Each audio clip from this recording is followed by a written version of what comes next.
tu as employé le terme de bon, d'accord? Heu, quand on parle de quand on parle d'un objet qui a une fonction, le bon, pour moi, c'est très, très clair. Est-ce que ça remplit la fonction? Est-ce que ça la remplit pas? Quand on parle d'art, ici d'écriture, mais ça peut être n'importe quel type d'art, j'ai toujours beaucoup plus de mal avec le terme bon. Est-ce que tu veux me parler de ça?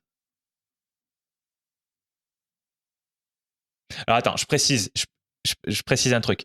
J'ai pas tant de mal que ça avec le terme bon, j'ai plutôt Mhm. du mal avec le terme mauvais. Mais Ok. la question profonde reste la même. Mais effectivement, quand j'entends dire qu'une œuvre est mauvaise, ça me met mal à l'aise. Si on me dit qu'elle est bonne, bon, à la limite, je m'en fous. Au pire, moi, ça me plaira pas. Mais il n'y a pas cette critique, il y a pas ce côté. Je me mets, enfin, je me mets. La personne qui dit ça se met au-dessus de l'auteur. Euh, voilà. Donc ouais, j'ai plutôt du mal avec le terme mauvais, mais c'est effectivement ce rapport là à l'art en général et ouais, à l'art en général et à la simplification, on va dire, de ce qu'apporte l'artiste, et pas forcément que l'artiste d'ailleurs, mais résumer ça en pouce vers le haut ou pouce vers le bas, quoi. Mhm. Et voilà, et encore pouce vers le haut, pouce vers le bas, ça fait plutôt référence à ce qu'on aime et ce qu'on n'aime pas.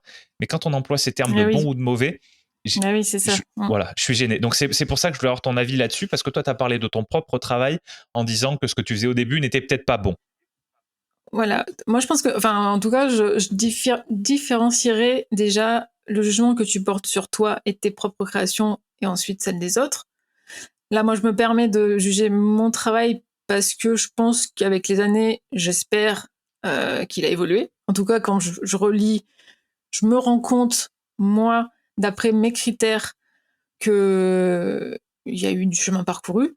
Donc, j'arrive à analyser, par exemple, si une histoire est bancale, si un personnage est pas crédible.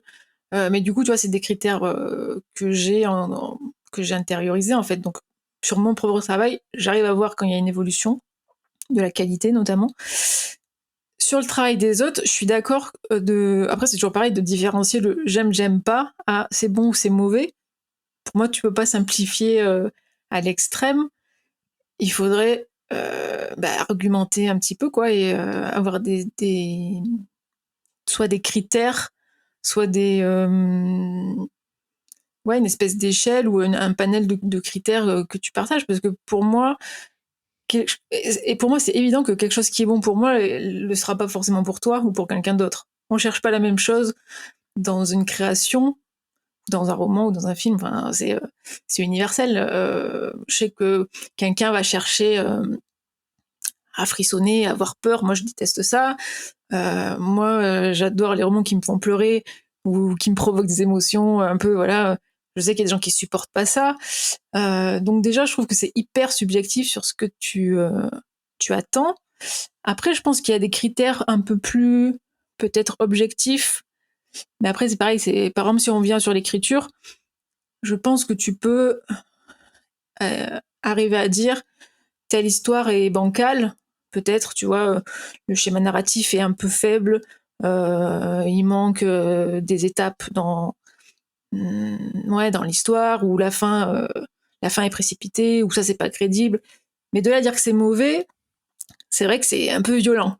Mais tu vois, je pense que tu peux très bien prendre du recul sur une œuvre en essayant de t'expliquer un peu, d'argumenter ce qui t'a pas plu, plutôt que de tout jeter. Enfin, je pense pas que tu puisses tout jeter d'une œuvre.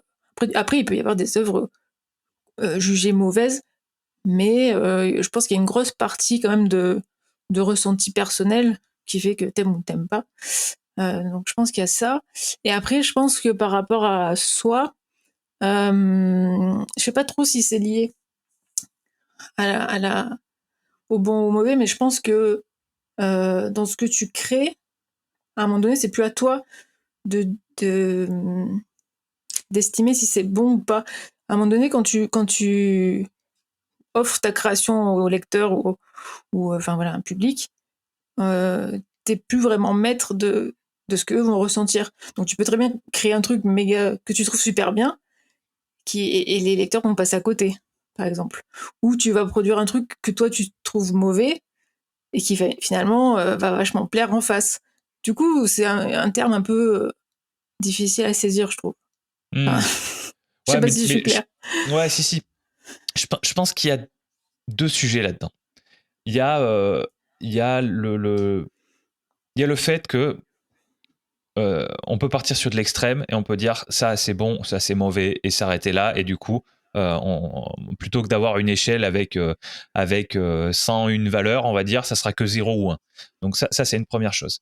Et après, effectivement, il y a les questions de la différence entre on aime parce que ça nous a fait ressentir des choses ou on juge bon ou mauvais, mais suivant certains critères, suivant une grille de lecture, une grille d'évaluation. Et ça, c'est un terme que tu as employé plusieurs fois et je pense que c'est ça qui est essentiel. Est-ce que tu peux nous reparler de ces critères-là qui sont importants pour toi, on va dire, au moins, quand tu vas regarder, quand tu vas lire, quand tu vas produire un roman, donc un à toi ou un que tu lis, quoi. Bah, pour moi, ce qui est important, en tout cas, ce qui fait qu'une histoire marche, pour moi, par exemple, ça va être pour moi, à la base, par exemple, c'est les personnages. Je sais que si je m'attache pas aux personnages, je vais trouver ça chiant. Mais encore une fois, c'est ma grille de lecture, quoi. Ouais, je t'ai demandé tes critères à toi. Donc du coup, tu vois, pour moi, si un personnage est un peu creux où il a une seule facette, où tu comprends pas trop ses décisions, où tu sens qu'il est mal construit, pour moi, c'est pas mauvais, mais c'est dommage. Et du coup, à partir du moment où tu t'accroches pas à, en gros, si tu t'en fiches que le personnage va mourir ou pas, je pense qu'il y a un truc qui a été raté. Mais que ce soit dans des romans ou dans des séries ou dans des films, pour moi, les personnages passent en premier. Après, c'est pareil, quand tu suis quelqu'un, une aventure, il faut qu'il y ait des enjeux. Enfin, pour moi, il faut que tu comprennes un peu, voilà, qu'il y a quand même un risque pour eux. Enfin, que tu flippes un peu pour eux. Si tout va bien, moi, tu vois, t'as pas peur pour tes personnages, donc tu as envie de dire bon, ben, il peut arriver n'importe quoi. Je m'en fiche, quoi.